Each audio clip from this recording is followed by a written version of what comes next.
दिनैनि साना बर' माहारिनि थाखाय आसामनि थाखाय आरो इन्डियानि थाखाय थारैनो जोबोद गोग्गानायनि आरो मोनसे जाफुंसारनायनि मोनसे सान आरो दिनैनि बे गोथार सानाव बड'लेण्ड मुलुगसोलोंसालिनि बे नब्लाङाव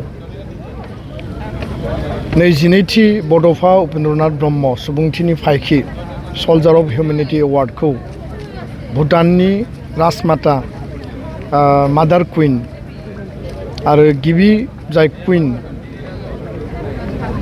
हार मेजेस्टि ग्यालुम दर्जी वांमु वांचुक बिथांनो जोङो बयबो बे सन्मान आरो बे जि एवार्ड बेखौ जों बिथांनो गथायो आरो बे मेहेरगोनां जोबोद ओंथिगोनां हाबाफारियाव आसामनि रायजो बेंगिरि लक्ष्मण प्रसाद आचार्य बिथाङा चिफ गेस्ट हिसाबै बाहागो लायो।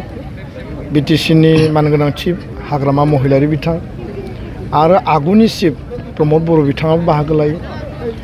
आसामनि केबिनेट मन्त्रि उरखाव गोरा ब्रह्मजों लोगोसे मानगोनां एमपि बिथांमोन, मोननै इउनिभार्सिटिनि भाइस चेन्सेलर आरो गोबां डिगनिटारिस भुटान सरकारनिफ्राय हम मिनिस्टारा बाहागो लाफैदों।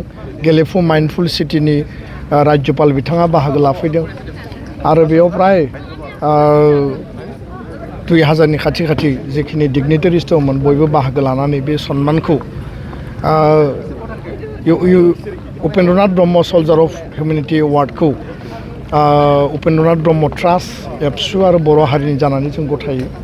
थारैनो बे जि एवार्ड दिनै इन्टारनेशनेल लेभेलाव सहैबाय आरो जोंनि जि हिउमेनिटीनि जि थाखाय होनाय बान्था मानगोनां हार मेजेस्टि ग्यालुम दर्जी वांमु वांचुक बिथाङा भुटाननि पभार्टिनि थाखाय हेल्थ सेक्टराव सोलोंथाइनि बिथिङाव ट्रेडिसन आरो कालचारनि बिथिङाव आरो लिटारेरि बिथिङाव माने नेशनेल इन्टारनेशनेल लेभेलाव जथेस्थ' खामानि मावदों। तारायना फाउन्डेसन 2003आव गायसननानै भुटानाव थानाय गोरिब गुन्द्राफोरनि थाखाय न' लुना होनायनिफ्राय लानानै उइमेन इम्पावारमेन्टनिफ्राय लानानै जथेस्थ' बिथाङा परिश्रम खालामनानै राज परियालनि सासे गेदेमा सुबुंब्लाबो बिथाङा जिखिनि खामानि मावदों आरो बिनि थाखायनो जोङो बे बर' माहारिनि ग्रेटेस्ट सिभिलियान एवार्ड बे जि सन्मानखौ जों बिथांनो गथायदों। आरो दिनैनिफ्राय भुटान आरो इन्डियानि जि रिलेसन जिहेथु भुटाना इन्डियानि फ्रेन्डलि नेसन आरो दिनैनि उनाव बे रिलेसना आरोबाव रोखा आरो मजबुत जागोन। लोगोसेनो बड'लेण्ड ओनसोला भुटानजों माने प्राय 100% साउदार्न पार्ट आरो बड'लेण्डनि नर्दार्न पार्ट इन्डियान नर्दार्न पार्टआव बियो सिमा कभार खालायो। जोङो इकुवेल सिमा शेयार खालायो। थांनाय समफोराव माखासे खैदां खैफोद माखासे जोंनि गेजेराव माने थासारि थांबाय, माखासे दुखुनांथाव परिबेसफोर थांबाय।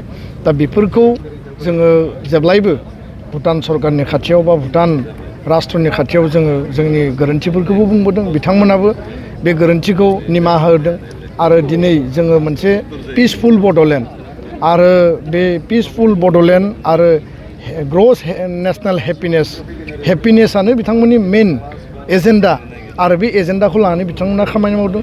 सान्ति गायसननाया जोंनि गुबै एजेन्डा आरो बेयाव पिस आरो हेपिनेसनि जि मोनसे महामिलन दिनै जाबाय बेयो थारैनो फैबाय थानाय समाव इन्डिया आरो भुटाननि जि रिलेसनखौ स्ट्रेंथेन खालायगोन। इन्डियानि बड'लेण्ड ओनसोल आरो आसामनि बड'लेण्ड ओनसोल आरो बर' माहारिजों भुटानिस सुबुंफोरजों जोंनि जि आलासि बा जोंनि जि खुरमा जोंनि जि गोदोनिफ्राय जि सोमोन्दो बे सोमोन्दोआ आरो स्ट्रेंथेन जागोन। 22तम बड'फानि जि सल्जार अफ हिउमेनिटी एवार्डनि जि मोनसे जाफुंसारनाय बेयो मुलुगाव गोसारथों आरो बड'फानि सानथौ सानस्रिखौ लानानै दुलाराय बर' माहारिया दुलाराय बर' फरायसा आफादा जेब्लाबो खामानि मावलांगोन। गोजोन्थों।